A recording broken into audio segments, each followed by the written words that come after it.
Hello, just wanted to go over a few of the parts that I have used on the thermoelectric stove, some of the ideas that I'm going to be implementing in some of the next stages coming up. This is the unit that you've seen on the stove. This is another unit just like that unit. You see that we got that from thermoelectric-generator.com. I'm not associated with those guys at all. But I will tell you that I have ordered thermoelectrics from other companies. There's a cheap company out there. Probably everybody, if you start looking for them, you'll find them and you'll think, well, these are a whole lot cheaper. Well, I never got mine, so they are a lot cheaper. I ordered some back in December. It's now February, and as of today, I don't have mine. So I'd be careful who you get them from. Order in small quantities. This unit here I think was like $430 to $450 right off the top of my head. And you see that I'll try to get a better shot here so you can see the wafers in between there. You can see looks like there's 8 on this one, 4 on this side, 4 on the other side. They add up to be 30 watts. It was advertised as 30 watts. That's pretty close to what it's doing. So I wanted to try to go ahead and make my own heat sink because the wafers are not near as expensive as the whole thing set up. So here's some of the these are some I just got in. This is the big boys, and when I say big boys, this is the 6.0, and these are rated at 14 watts a piece. So those two together there should be 28 watts.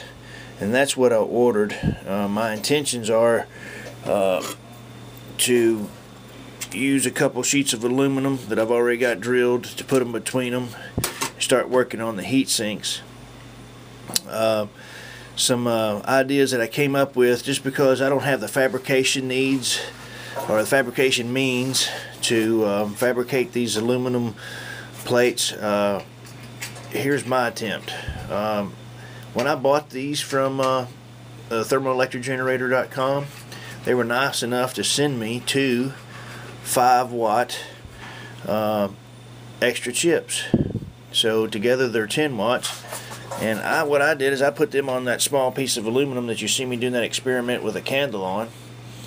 And then I welded up this piece of copper here, or soldered up this piece of copper, and just made the return on it really tight. Let's turn that so you can see. Made it really tight and put those 5-watt chips, they're directly underneath, right in line with this here. And I used, to get it to stay on there, I used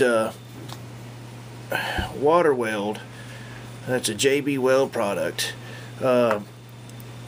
The reason I used it is I just went to Lowe's and checked everything to see what the temperature rating was on it, and that one happened to have a 300-degree Fahrenheit temperature rating on it, which my cold side shouldn't be getting that hot. So hopefully that's going to work out, stay on there. And I just took a little piece of it and put a connector on there so it wouldn't jerk the wires out, and I went ahead and also just kept the heat sink, and I just put a little bit of extra on there and heat sink that off there. So this is going to sit on the stove here, and hopefully that 10 watts there. Something else I also ordered from the TEG generator.com is they sell these pumps, and this is a solar pump. It'll work anywhere from 8 to 12 volts. So it is going to be able to run our waterfall and all the water for our TEGs. So we will give you another update when we get this installed, let you know how this works. Want to know if this is durable, if it's going to take the heat, if it's going to take enough heat away. So we want to try this out on these small 5-watt chips that they were good enough to send extra before I waste these chips here and burn them up. So you got to be careful with them. I'll probably run this one here for a couple weeks until I establish and confident that it it's not going to burn out, and that the epoxy is going to be durable enough to keep it done. Excuse my shop, I'm a little bit messy. Thanks for watching.